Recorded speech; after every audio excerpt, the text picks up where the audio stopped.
Je vais vous raconter une histoire. C'est l'histoire d'un gars avec plein de projets. Au début, c'est des petits projets un peu ridicules, un peu drôles, comme faire une cuillère de bois à 13 ans ou du tricot.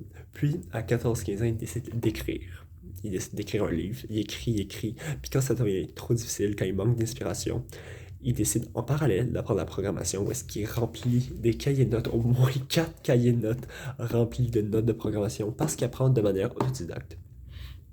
Et ça marche. Après 1 an et demi, 2 ans, son livre est fini avec 250 pages. C'est vraiment pas un chef-d'œuvre, mais c'est son livre. Puis il est fier de lui. Il est aussi fier de décrocher une job de concepteur front-end chez Conception Web Media. Tout ça autodidacte. Et à 17 ans, il décide de courir un demi-marathon parce que ça y tente. Pour qu'ensuite, bang, comme une bombe, l'entrepreneuriat arrive dans sa vie. Il rejoint la zone entrepreneuriat de son cégep. Il participe à une compétition de l'ACE et il gagne une compétition pour faire la promotion de son entreprise. Son entreprise, yep, une entreprise de dropshipping de boîtes à musique personnalisées. Tu choisis ta musique, n'importe laquelle, et elle est gravée dans une boîte à musique. Chaque boîte à musique est donc unique dans le monde avec votre musique que vous avez choisie. C'est donc fait par, ça doit être adapté par des artisans et non directement usiné. C'est unique, comme j'ai dit. Et pour plus d'entrepreneuriat, il décide de suivre un cours du soir, un ASP en lancement d'entreprise, donc une formation professionnelle en lancement d'entreprise.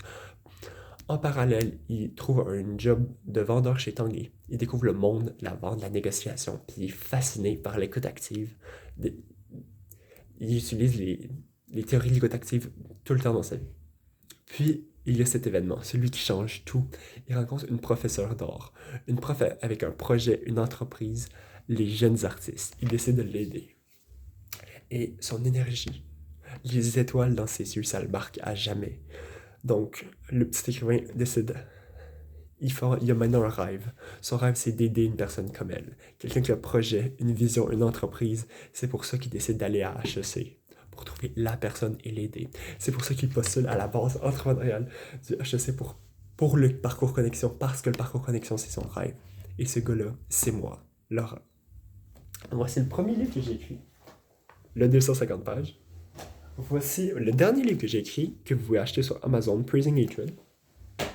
Voici une des boîtes à musique que j'ai parlé, unique dans le monde avec ma musique Scene. C'est moi. Et j'ai tellement hâte d'aider, tellement hâte de vendre, de créer ou de programmer, tellement hâte d'apprendre à aider ma personne. Je suis prêt à mettre des heures, je suis prêt à m'adapter.